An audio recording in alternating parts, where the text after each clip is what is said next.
Hi, I'm Sarah Blake. And I'm Davi Johnson. We are part of Corinne Lay's production team. And this is a bonus episode for you today, because as you've been listening to the podcast, you may have thought of stories in your own life that you might be interested in sharing. And so we're going to share about the process, and we're going to share some ideas so that you have a better idea of how to tell your story well. First, I want to say it is one of the greatest privileges to work on this podcast and to hear so many people's stories and testimonies. I cry over almost every single one. And it's just such an honor and a privilege that people trust us with their stories and that we get to be a part of sharing them. We've read so many wonderful reviews for this podcast. We're so happy that so many people are listening and loving it. And so if this is impacting you positively, then the way that you can help the podcast, there's two ways. One would be to share it with your friends on social media and leave reviews wherever it is that you listen to the podcast. It actually really does help the podcast progress and reach more people. Mention it in your testimony, a fast and testimony. Just kidding. And the second way is to share your own story, is to be thinking about a story that you could share when you feel prompted to and ready to. In case you didn't know, anyone can submit a story to this podcast. We have a pitch line that you can call into, and you just give a brief synopsis of your story.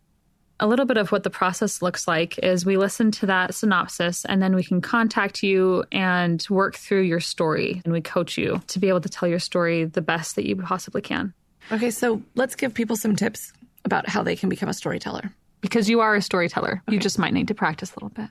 So, okay, first of all, it has to be your story. You can't be sharing a story that belongs to someone else. So don't call in with a story of something that happened to your grandpa or your mom. It has to be from your perspective. A lot of times other people's choices have an impact on you. So sometimes you need to include that, but it's all from your perspective. Davi here is our story coach. Tell a little bit about what you do to help bring out the best in people's story. So I'm sure that you've probably listened to other episodes and you've heard that these are people talking about really real experiences, very important things that have happened to them.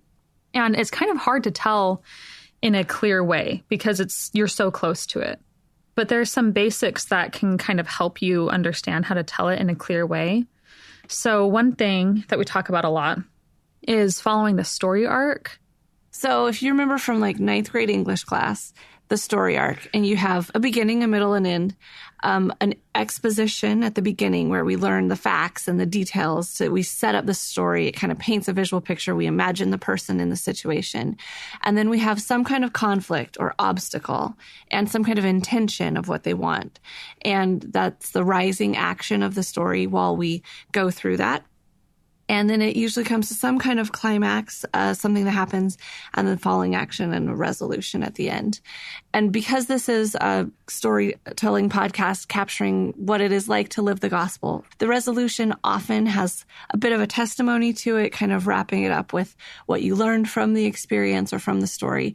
But I do think it's important to say we're not looking for only happy stories or even, and that's why I have a testimony of tithing kind of ending, but the resolution could be, I went through this, I felt God's love and support, but it's still really hard and I don't know what's coming next. That's okay too.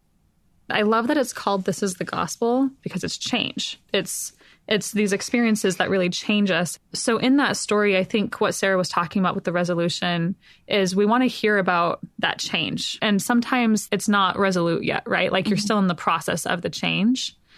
And you're still unsure. And I feel like that's really typical, actually. But where you are now is kind of an ending.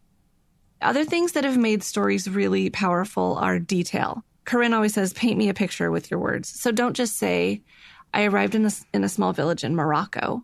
That's cool. But you can make it even cooler if you say it's a desert environment, but surrounded by these stark mountains. And as I rode into town, there were small shops and people selling bananas and like the women all in veils. You know, like the more detail you give us, all of a sudden it comes to life in the mind of the listener. When you look back, what are some of the things that you imagine? And tell us about that, because that'll bring us with you to that memory. Another thing that makes a story strong is as you're telling it, try to think about whether there's anything you know that you're assuming your listener knows that they might not. Like often that just looks like short little sentences that make it make sense. Like, then I moved from this place to that place and I got a new job. tell it to someone who hasn't heard it before, and then they'll be able to be like, hey, well, how did you end up in Alabama? Yeah. You know, like we need to understand that. There's a concept of the hook. In good, powerful storytelling, you start with a hook. And that metaphor, of course, comes from fishing. You can snag a fish barely on the lip and then it can get away again. But if you've hooked it, the hook goes all the way in. That's what we want. A really powerful story has a hook that like gets you and you can't let go. And you've got to hear the end of the story. Okay, I told a story about how we had a puppy. That was really difficult and taught me a lot about forgiveness. I think I could have started that story by just saying, we got a puppy and it was really hard. But instead I said, so it was my idea to get the dog in the first place. Remember, it was my first sentence. And because I said it that way, then I think all of a sudden you have a bunch of questions in your mind. Like, so is she not happy that it was her idea? So is she blaming herself later? Like, you want to hear a little bit more. And that was just a subtle thing in the way I worded it. Actually, the hook can be, I found it's like one of the hardest parts. The Moth is a storytelling podcast, and there are a lot of good hooks on The Moth. And so I think it might be helpful to just go through and listen to other storytelling podcasts to understand, okay, like there's always this kind of a rhythm with a story arc or for the hook, because there's just so many ways to do it that I think the hook is really complicated to explain. But I think if you listen to enough stories, you'll be able to start picking up, okay, this is the hook, this is why it's a hook. And there are a bunch of different ways that I could do that. Another thing we cannot have is anything read or rehearsed. I mean, it can be practiced, but it needs to feel like a conversational kind of tone. Not a general conference talk, not like you're reading from a paper. It has to sound alive. And so you've got to be telling the story, your voice rising and falling like you do when you talk to somebody. Yeah. And if you're reading, it's amazing how like 2-dimensional it sounds compared to the 3-dimensional sound of someone talking like a real life storyteller. Yeah. It's crazy how So different no it reading. is. Well, so Sarah and I have recorded stories for this, and Sarah really likes to have someone else in the room when she's telling a story. And she's really good at it. And I'll sit across from her and just be like, she's just nodding because she can't make any sounds or it'll show up in the audio. Right. But just like sitting across from her and being like, oh, yeah, the dog did what? Thumbs up. Right. So then it just feels like she's telling a friend. I'm way more interesting if somebody's there. Yeah. Talk in your real voice and do things that help you get into your real voice. Just like, okay, I have little kids and we say prayers over meals and family prayer and stuff, and they all do a special prayer voice. It's amazing how quickly children learn there's a prayer voice they're supposed to do. Heavenly Father, they all go softer and higher. Sometimes I think around gospel stories, we feel like we're supposed to talk in a special voice, like a more reverent or more fancy, but we want to hear your real voice. People want to know real people. This is the gospel in real people's lives.